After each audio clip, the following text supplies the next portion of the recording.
अस्सलामुअलैकुम।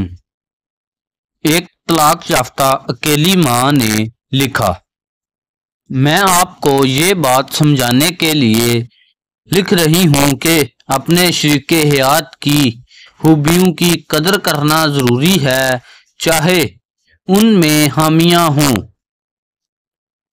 मेरी उम्र 32 साल है।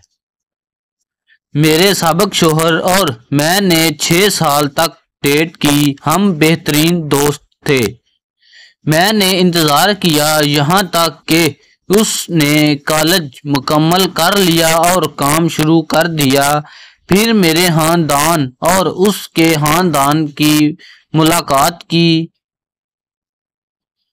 हमारी शादी हुई और हमारा एक बेटा हुआ। मेरा शोहर कभी कभार गुस्से में आ जाता, लेकिन हमारे मसाइल तब शुरू हुए जब मैंने उसे ये महसूस कराना चाहा कि वो मुझे कंट्रोल नहीं कर सकता। जब भी हम झगड़ते, मैं अपना सामान बांध कर अपने खानदान के पास चली जाती और उन्हें सूरत हाल समझाती। मेरी बहनें मेरे शोहर को फ़ोन करती और उस पर चीखती। अगर वो मुझे कंट्रोल करने की कोशिश करता तो मैं हमेशा उसे कहती कि अगर वो चाहे तो मुझे तलाक दे सकता है। मैं कभी तलाक नहीं चाहती थी। मुझे सिर्फ अपनी इज्जत का ख्याल था और मैं कभी भी इसकी नज़रों में एक कमज़ोर औरत नहीं बनना चाहती थी। एक दिन मैंने उसे इतना तंग किया कि पहली बार उसने मुझे मारा और घर से बाहर निकाल दिया। मैं अपने खानदान के पास चली गई। मेरे खानदान ने उसे पुलिस में रिपोर्ट करा दिया।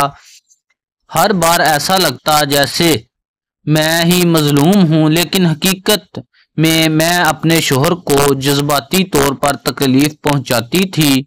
उसे गिरफ्तार कर लिया गया और हिरासत में रखा गया। उसके खानदान ने मुझसे केस वापस लेने को कहा। मुझे महसूस हुआ कि मैं गलत हूँ। मेरा शोहर कभी भी परतशद्दद इंसान नहीं था। उसने जो किया वो उस लिए किया क्योंकि मैंने उसे मजबूर किया और उसने खुले दिल से माफ़ी मांगी। मैंने केस वापस ले लिया और हम दोबारा मिल गए। 3 माह बाद एक छोटे मसले पर मैंने फिर से अपना सामान बांध लिया और वो अकेला रह गया। 2 दिन बाद मुझे कॉल आई कि वो अस्पताल में है। मेरे खानदान ने मुझे कहा कि वहां ना जाओ क्योंकि ऐसा लगेगा जैसे मैं उसे मनाने जा रही हूँ, और मेरी बहनें मानती थी कि वो बीमार का ड्रामा कर रहा है। इस दौरान लोग मुझे मजलूम समझते रहे, जैसे मैं ही मजलम का शिकार हूँ। वो एक हफ्ता अस्पताल में रहा। जब वो वापस आया मुझे सिर्फ तलाक का नोटिस मिला। मैं तलाक को रद्द करना चाहती थी, लेकिन मेरे गुरूर की वजह से मैं चाहती थी कि वो अपना फैसला बदले और मुझसे माफ़ी मांगे। मैंने उसे फ़ोन किया कि और कहा कि उसे तलाक मिल जाएगी क्योंकि मैं जहन्नम में जी रही थी।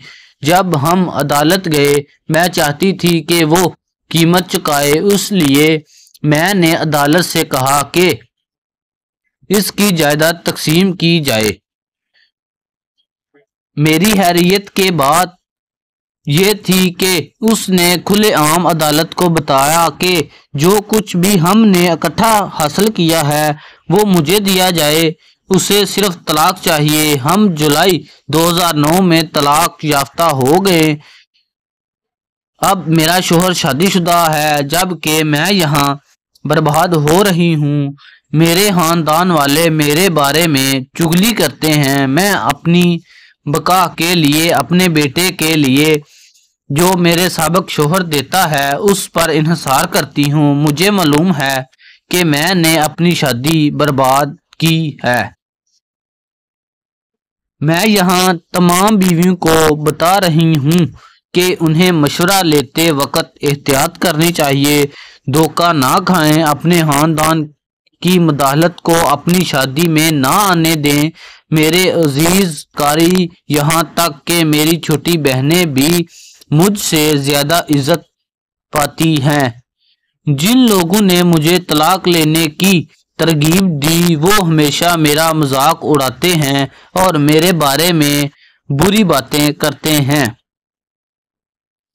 बराह करम खवातीन अपनी शादी में चौकसी से काम लें। सोचा कि अपनी कहानी शेयर करूं ताकि आपकी शादी बच जाए। गुरूर में कोई फायदा नहीं है।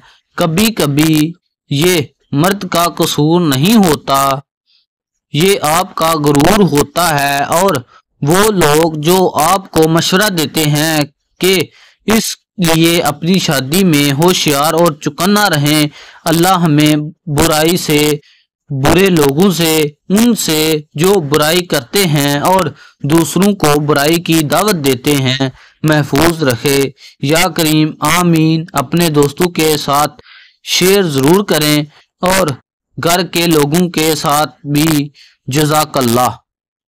हमारे यूट्यूब चैनल लेबल क्विट्स को सब्सक्राइब ज़रूर करें और स्टोरी को शेयर ज़रूर करें। शुक्रिया।